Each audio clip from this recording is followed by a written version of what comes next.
మార్చి 8 అంతర్జాతీయ మహిళా దినోత్సవం ప్రపంచ దేశాలు అన్ని చోట్ల జరుగుతూ ఉంది. భారతదేశంలో కూడా అన్ని రాష్ట్రాలు దీన్ని ఘనంగా నిర్వహిస్తున్నారు. కేంద్ర ప్రభుత్వం కూడా ఘనంగా మహిళా దినోత్సవాన్ని నిర్వహిస్తూ ఉంది. అయితే మార్చి 8, 2025 ఒక ప్రత్యేకత ఉన్నది. ఆంధ్రప్రదేశ్ రాష్ట్రం ఎన్నడూ లేని విధంగా చంద్రబాబు నాయుడు ముఖ్యమంత్రి నభూతో నభవిష్యత్ అనే విధంగా మహిళల్ని కోటీశ్వర్లు చేయాలి, ఇంటికి ఒక వ్యాపారవేత్తను తయారు చేయాలనే లక్ష్యంతో, సంకల్పంతో ప్రతి ఇంటి గృహిణి కూడా వంటిల్లుకు పరిమితం కాకుండా సమాజంలో ఒక వ్యాపారవేత్తగా ఆర్థిక స్వావలంబన కలగాలని ఒక రికార్డు. ఇది ఎలా రికార్డు అంటే, ఆంధ్రప్రదేశ్ రాష్ట్రంలో 1 కోటి మంది డ్వాక్రా మహిళలు ఉన్నారు. ఏ రాష్ట్రంలో కూడా ఇంతమంది లేరు. 1 కోటి మందిలో 11,50,000 మంది అంటే దాదాపు 11.5% డ్వాక్రా మహిళలకు లబ్ధి పొందేలా 4,000 కోట్ల రూపాయలు వెచ్చించి ఈ మహిళా దినోత్సవం రోజు 20 ప్రత్యేక పథకాలను మహిళల కోసం ప్రవేశపెట్టడం విశేషం. మొట్టమొదటిది, ఒక్కరోజే చంద్రబాబు నాయుడు మార్కాపురం వెళ్ళి అక్కడ మహిళా దినోత్సవంలో పాల్గొంటూ అక్కడ ఒక గిన్నీస్ బుక్ ఆఫ్ వరల్డ్ రికార్డును సృష్టించబోతా ఉన్నారు. అక్కడ ఏంటంటే, ఒకే రోజు మార్చి 8న ఈ కామర్స్ ప్లాట్ఫామ్ మీద 5 కోట్ల రూపాయల ఆర్డర్ని మహిళా గ్రూపులు, స్వయం సహాయక బృందాలు బుక్ చేయటం. ఇంతవరకు ప్రపంచంలో ఒక రోజులో అన్ని ఆర్డర్లు రావడం అనేది విశేషం.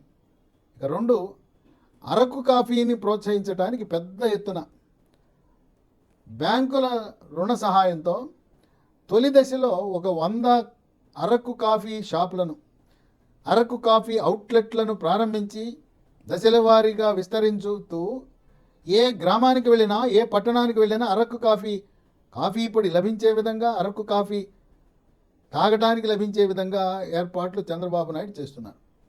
ఇక 3, సొంత ఊరిలోనే ఒక హోటల్ని నిర్వహించే సామర్థ్యం పెంపొందించడం. మహిళలకి హోటల్ మేనేజ్మెంట్లో శిక్షణ ఇవ్వడానికి గోటేస్ కేఫ్ అనే ఒక సంస్థతో, ప్రైవేట్ సంస్థతో ఒప్పందం కుదుర్చుకుని శిక్షణ ఇచ్చి ఒక 100 హోటళ్లను వారి సొంత గ్రామాలలో, సొంత పట్టణాల్లో నిర్వహించుకునే విధంగా ఈ పథకాన్ని ప్రారంభించడం జరిగింది. ఇక 4, నభూతో నభవిష్యత్తు. ఇప్పటి వరకు కుట్టు మిషన్లు ఇస్తూ వచ్చారు, కానీ ఒక రికార్డు, ఒక్కరోజే 1,50,000 కుట్టు మిషన్లు మహిళలకు పంపిణీ. ఈ కుట్టు మిషన్లు ఇచ్చే ముందు 90 రోజులు ఉచిత కుట్టు మిషన్లపై శిక్షణ, ₹1 ఖర్చు లేదు. దీనికి 315 కోట్ల రూపాయల ఖర్చు. ఎవరికి ఇస్తున్నారు ఇవి? బీసీలకు, ఆర్థికంగా వెనుకబడిన అగ్రకుల మహిళలకు, ఈ బీసీలకు, ఎస్సీలకు, ఎస్టీలకు, మైనారిటీలకు, సమాజంలో అట్టడుగు వర్గాల వారికి ఉచితముగా కుట్టు మిషన్ల పంపిణీ. ఇక 5, 1,50,000 మందికి బ్యాంకుల ద్వారా రుణాలు ఇప్పించడం.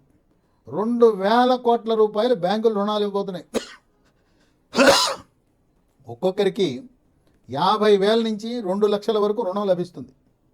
ఇక 6, 1,00,000 మంది మహిళలకు, స్వయం సహాయక బృందాలకు స్త్రీనిధి ద్వారా 1,000 కోట్ల రుణం, ఒక్కొక్కరికి ₹1,00,000 రుణం ఇప్పించడం. ఇక 7, గ్రామీణ వాసులకే కాక పట్టణాల్లో ఉండే స్వయం సహాయక బృందాలను మెప్మా అంటారు. మెప్మా వాళ్ళకి పట్టణాల్లో 8,000 మందిని ఎంపిక చేసి దాంట్లో ఒక 30,000 మందికి 2 లక్షల రూపాయల వరకు 650 కోట్ల రూపాయల రుణ సహాయం చేయటం. ఇక 8, చేతి వృత్తులను ప్రోత్సహించడానికి ప్రధానమంత్రి మోదీ ఇప్పటికే ప్రధానమంత్రి విశ్వకర్మ అనే పథకాన్ని ప్రారంభించారు. ఆ పథకం కింద 1000 మందిని ఎంపిక చేసి ఒక్కొక్కరికి ₹1,00,000 ఆర్థిక సహాయం. ఇక 9, ఒక 1000 మందిని ఎంపిక చేసి 500 మందికి ఎలక్ట్రిక్ బైకులు, 500 మందికి ఈ ఆటోలు. ఈ బైకు ఖరీదు 1,30,000, ఆటో ఖరీదు 4 లక్షలు. ఈ బైకులను, ఆటోలను మహిళలే నడపాలి, రైడర్లు వీళ్ళే. ర్యాపిడో సంస్థతో ఒప్పందం కుదుర్చుకుని బైక్ మీద మహిళలు రైడర్లుగా ఉంటే మహిళలు, ఆడపిల్లలు ఎక్కడానికి ఎంతో ఇష్టపడతారు, వాళ్ళకి భద్రతాపరంగా కూడా బాగుంటుంది. సరే, ఆడపిల్లలు మహిళలు రైడర్లుగా ఉంటే మగవారు ఎక్కడానికి ఏం అభ్యంతరం లేదు. అయితే మగవారికి పోకిరీ చాసులు చేస్తే మాత్రం పోలీసులు వాయిదిస్తారు. కనుక మహిళా రైడర్లు ఉన్నారు కదా అని ఆకతాయి పోకిరీలు ఏదైనా చర్యలకు పాల్పడితే అంతే సంగతులు. ఈ ఆటోల్లో, ఈ మహిళలు నడిపే ఆటోలలో, మహిళలు నడిపే ఈ ర్యాపిడో బైకులపై ఆడపిల్లలు మహిళలు సురక్షితంగా వాళ్ళు ప్రయాణం చేయడానికి అవకాశం ఉంది. దీనికోసం 1000 మందిని ఎంపిక చేయటం ఒక విశేషం. ఇక 10, ఇప్పటి వరకు సేవారంగంలో పురుషులే ఉన్నారు. మహిళలు ఏం చేయలేరా? సేవలలో మేము సైతం అని చెప్పి ఒక 20,000 మందిని ప్రోత్సహించి ఇప్పటి వరకు మనం ఎలక్ట్రీషియన్లు, ప్లంబర్లు, కార్పెంటర్లు మగవారిని చూసాం. స్త్రీలు ఎక్కడా రాలా. ఒక 20,000 మందికి శిక్షణ ఇచ్చి మన గృహ అవసరాలకు వాళ్ళని వినియోగించుకోవటం. అట్లాగే గృహోపకరణాలు చెడిపోయినాయి. ఫ్రిడ్జ్ చెడిపోయింది, మిక్సీ చెడిపోయింది, అట్లాగే మైక్రోవేవ్ చెడిపోయింది. వాటిని రిపేర్ చేయడంలో శిక్షణ ఇచ్చి వాళ్లకు మహిళల యొక్క ఆదాయం, నెలసరి ఆదాయం 15,000 నుంచి 35,000 వరకు వచ్చే వరకు సేవా రంగంలో మహిళల్ని ప్రవేశపెట్టడం అనేది ఒక నూతన అధ్యాయం. ఇక 11, చేనేత సామాజిక వర్గం వారికి ఉచితముగా నూలు, ఒక 10,000 రూపాయల నూలు ప్రయోగాత్మకంగా పైలట్గా 250 మందికి 10,000 రూపాయల నూలు ఉచితంగా ఇస్తే ఆ 10,000 నూలుతో 36 చీరలు నేయగలుగుతారు. 36 చీరలు తయారు చేస్తే వాళ్ళకి 36,000 వస్తాయి. ఇది ఉచితంగా ఇచ్చే నూలు కనుక ఆ 36,000 పెట్టుబడితో వాళ్ళ వ్యాపారాన్ని విస్తరించుకోవటం. ఇక 12, శక్తి యాప్. ఆ శక్తి యాప్లో మన సెల్ ఫోన్లో SOS బటన్ నొక్కితే వెంటనే పోలీసులు రంగప్రవేశం చేస్తారు. బస్ స్టాపుల్లో పోకిరి వెధవలు అక్కడ చేరతారు. ఆడపిల్లలు ఉదయం బస్సు ఎక్కే సమయము, మళ్ళీ ఇంటికి వెళ్ళే సమయంలో ఈ పోకిరీలు బస్ స్టాపుల్లో చేరతారు. అట్లాగే మహిళా ఉద్యోగులు వాళ్ళ ఆఫీస్కి వెళ్ళే సమయంలో వాళ్ళు వేధింపులకు గురవుతారు. అక్కడ ఈ శక్తి యాప్ను ఉపయోగిస్తే వెంటనే పోలీసులు రంగప్రవేశం చేస్తారు. మహిళలపై అత్యాచారాలు, ఫైబర్ నేరాలు, పిల్లల అదృశ్యం అవటం. ప్రభుత్వ హాస్పిటల్లో, జనరల్ హాస్పిటల్లో కూడా పిల్లల అదృశ్యం అవటం అనేది మనం చూసాం.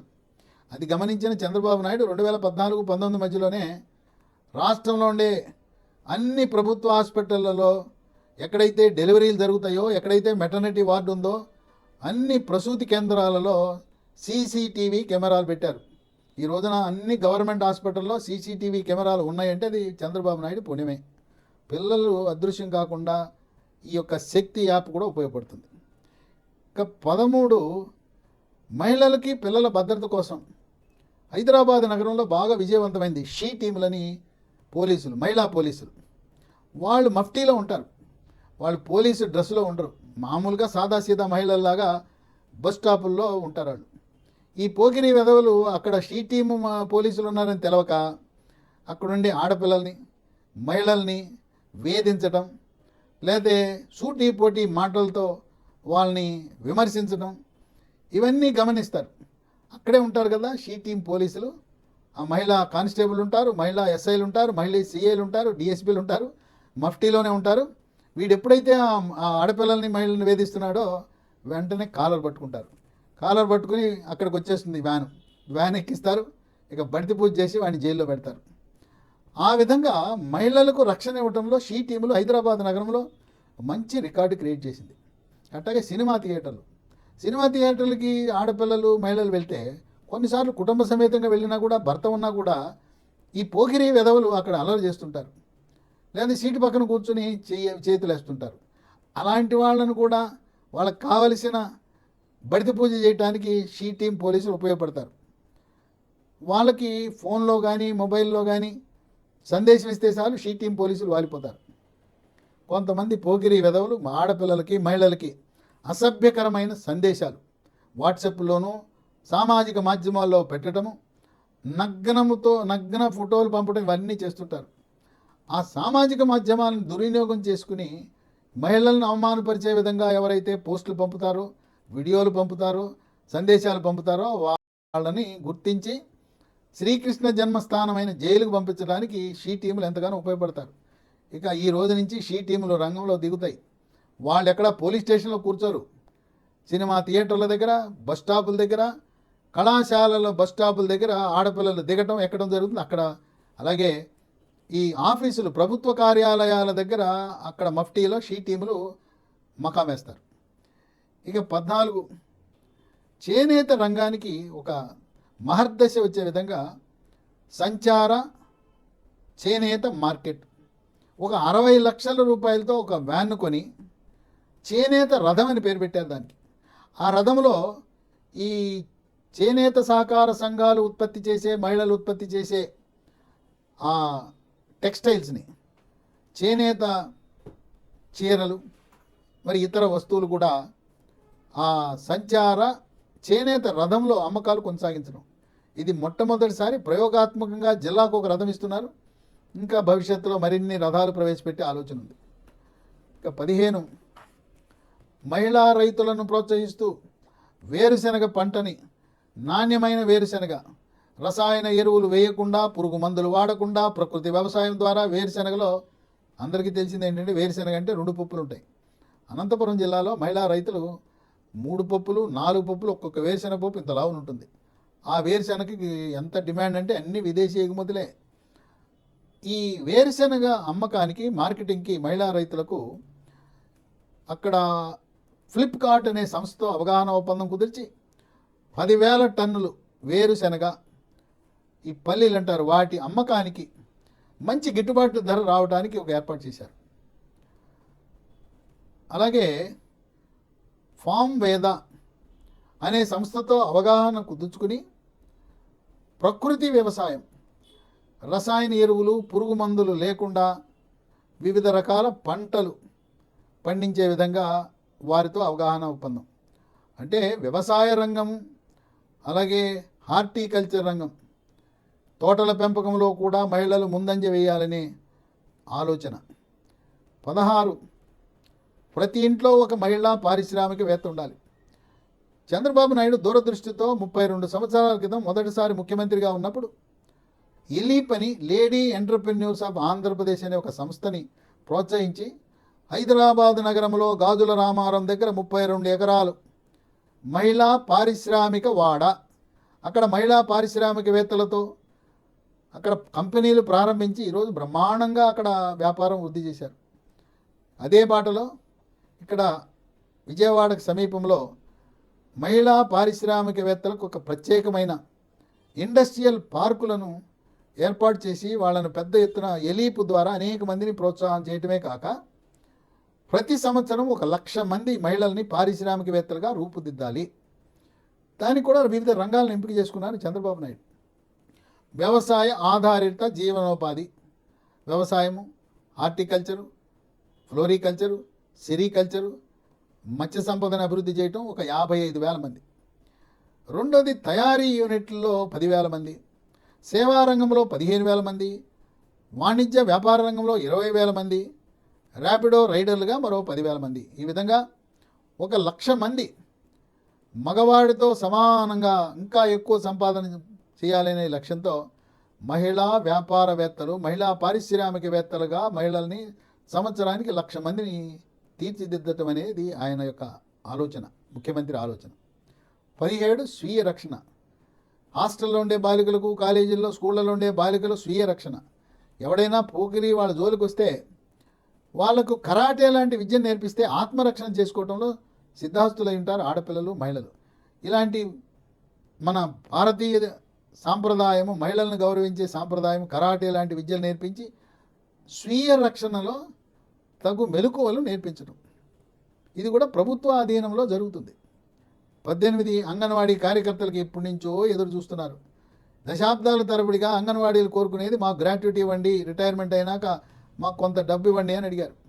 అది సాకారం అయ్యేలా అంగన్వాడీ కార్యకర్తలకు 55,000 మందికి వాళ్ళు రిటైర్ అయ్యే సమయానికి 2,50,000, ఒక 50,000 మంది ఆయాలు, సహాయకులు, వాళ్ళకి 1,50,000 గ్రాట్యుటీ. అంటే రిటైర్మెంట్ అవగానే వాళ్ళకి ఈ మొత్తం మామూలుగా సాధారణంగా గవర్నమెంట్ ఉద్యోగాలు రిటైర్ అయితే గ్రాట్యుటీ ఇస్తారు, ఇలా కూడా ఇస్తున్నారు. ఇక 19 ఆశాల గురించి ఎవడో పట్టించుకోలే, వాళ్ళకు కూడా గ్రాట్యుటీ ఇస్తున్నాడు చంద్రబాబు నాయుడు. గ్రాట్యుటీయే కాదు, మెటర్నిటీ లీవ్ అంటే గర్భం ధరించిన ఆశాలకు వెసులుబాటు. ఈ లబ్ధిదారులు ఆశాలు రాష్ట్రంలో 45,000 మంది ఉన్నారు. ఒక్కొక్కరికి రిటైర్మెంట్ సమయంలో 1,50,000 గ్రాట్యుటీగా వస్తుంది.